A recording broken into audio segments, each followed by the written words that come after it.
کہ اپنے دعا کے بعد دوسری دعا کیا مانگنی ہوگی جب کعبے کو دیکھیں گے؟ اے اللہ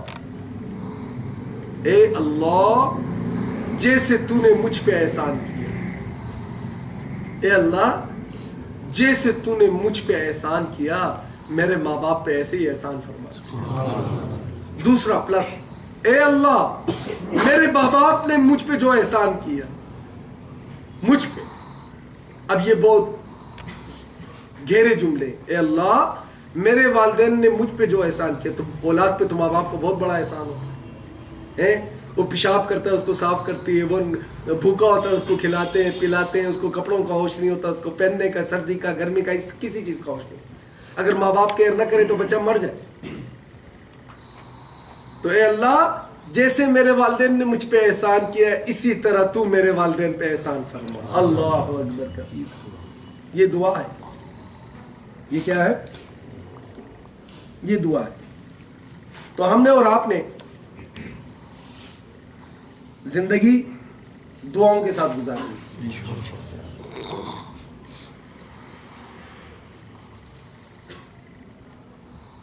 پھر آتا ہے اے اللہ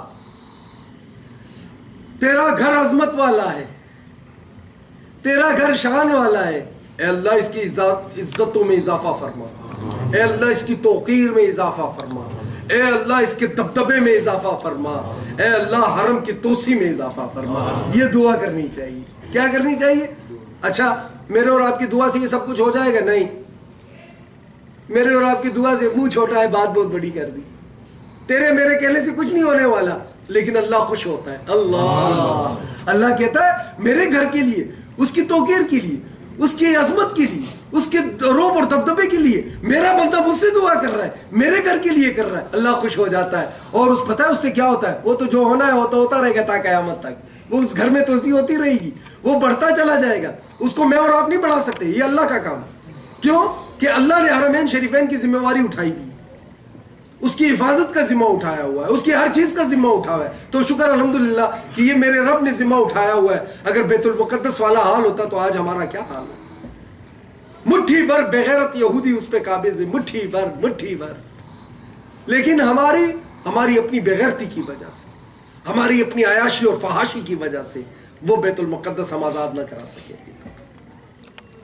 57 ممالک، دی مسلم کنٹری، پوری دنیا میں 57 ممالک کے مسلمانوں کی 1 لاکھ فوج بھی اگر ریزرو کر لے تو 57 لاکھ فوج بنتی ہے۔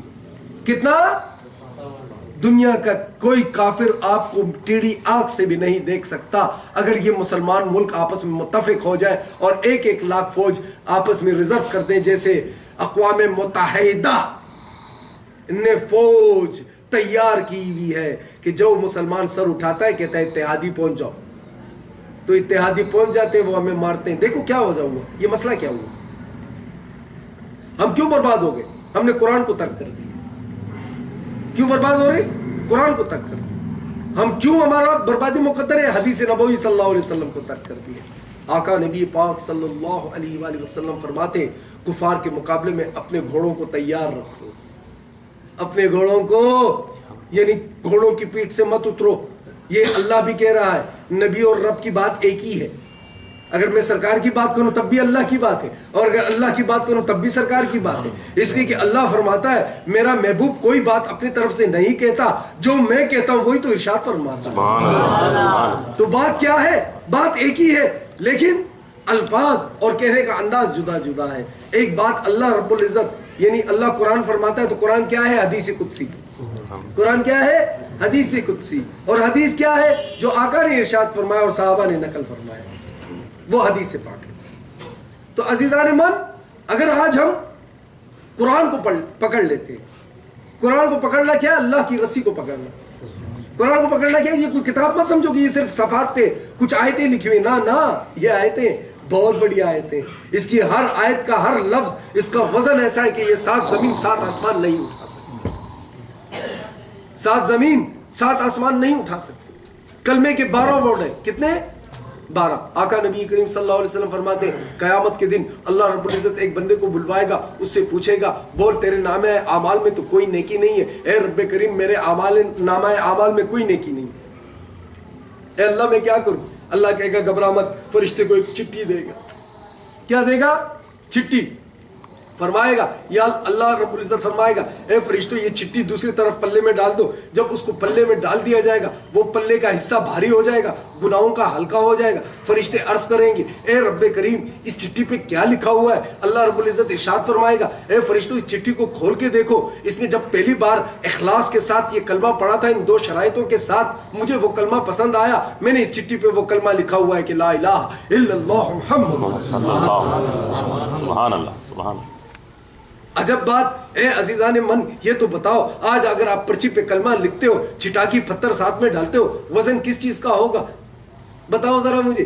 وزن اس چٹاکی پتھر کا ہوگا, اس کاغذ کا نہیں ہوگا جس پہ کلمہ لکھا ہوگا. وجہ کیا ہے؟ اللہ جھوٹ بول رہا ہے یا اس کا حبیب جھوٹ بول رہا ہے؟ نہ نہ, میرے منہ میں خاک, میرے منہ میں مٹی, میرا رب اور اس کا نبی سچ ہے اور سچ بولتے ہیں.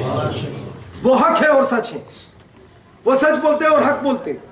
لیکن بات کیا ہے؟ ہمارے پاس وہ تقوی نہیں رہا, ہمارے پاس وہ پرہیزگاری نہیں, اللہ کی ذات پہ وہ یقین کامل نہ رہا. ہم مادہ پرست ہو گئے, ہم دنیا کے پیچھے بھاگتے ہیں. ہمارا ایمان عورتوں پہ آ گیا, ہمارا ایمان امرت لڑکوں پہ آ گیا, دولت پہ آ گیا, پیسے پہ آ گیا, کاروبار پہ آ گیا, بنگلوں پہ آ گیا. جب ان چیزوں پہ ایمان بن گیا تو وہ جو حقیقی خالق ہے, جو حقیقی مالک ہے, اس کو ہم نے پیٹ پیچھے کر دیا.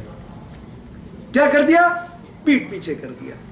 آج بھی اگر ہم تقویدار ہو جاتے ہیں, اس سے ڈرنے والے ہو جاتے ہیں, اس کے ماننے والے ہو جاتے ہیں, اس کے محبوب کے سچے غلام ہو جاتے ہیں, رب کعبہ کی قسم آپ کو کلمے کا اندازہ ہو جائے. اللہ خود تو قرآن میں ارشاد فرماتا ہے کہ یہ قرآن اگر میں پہاڑوں پہ نازل کرتا تو وہ پاش پاش ہو جاتے. اے میرے بندے میں نے تجھے یہ قوت عطا فرمائی, یہ طاقت عطا فرمائی, تیرے سینے میں یہ طاقت رکھ دی کہ تو میرے 30 پاروں کو حفظ کر سکتا ہے اور سنبھال کے رکھ سکتا ہے. تو کیا ان باتوں کا کیا مطلب ہے کہ اللہ استغفر اللہ معاذ اللہ غلط بیانی کر رہا ہے؟ نہ نہ, غلط بیانی نہیں ہے. اللہ تو سچ بولتا ہے, اللہ تو حق بولتا ہے, اور حق و سچ کے علاوہ اور کچھ بھی نہیں. نہ وہ کسی سے ڈرتا ہے, نہ وہ کسی کا محتاج ہے, نہ کسی سے وہ گھبراتا ہے, بلکہ سب کا خالق اور مالک میرا اور آپ کا رب ہے. کون ہے؟ اللہ. تو جب سویا کرو تو اس کے نام لے کے سویا کرو. جب سویا کرو تو اس کا نام لے کر, اے اللہ میں تیرا نام لے کے سوتا ہوں, اے اللہ میں تیرا نام لے کے سوتا ہوں. صبح جب آنکھ کھلے, اے اللہ شکر الحمدللہ تو نے مجھے دوبارہ موت کے بعد زندگی عطا فرمائی. اے اللہ تو نے پھر موت کے بعد مجھے زندگی عطا کر دی, تیرا شکر ہے اللہ. یہ سانسوں کا تو میں محتاج ہوں. اس سے آپ کو یہ پتہ چلے گا کہ آپ بندے ہو اللہ کے, آپ محتاج ہو, آپ خالق نہیں ہو, آپ طاقتور نہیں ہو, آپ کمزور ہو, آپ ضعیف ہو, اور ہم اور آپ سب کا محور اور رجوع کس کی طرف ہونا چاہیے؟ اللہ کی طرف ہونا چاہیے. تو جب ہمارا اور آپ کا محور اور رجوع اللہ ہو جائے گا تو کائنات میں ہر شے ہمارے اور آپ کے لیے بہتر اور اعلیٰ ہو جائے گی. اگر بہتر اور اعلیٰ کا معاملہ نہیں ہوگا تو ہم تو برباد ہو جائیں گے. آئے حاجی صاحب آ جائیں, ہم نست و نابود ہو جائیں گے.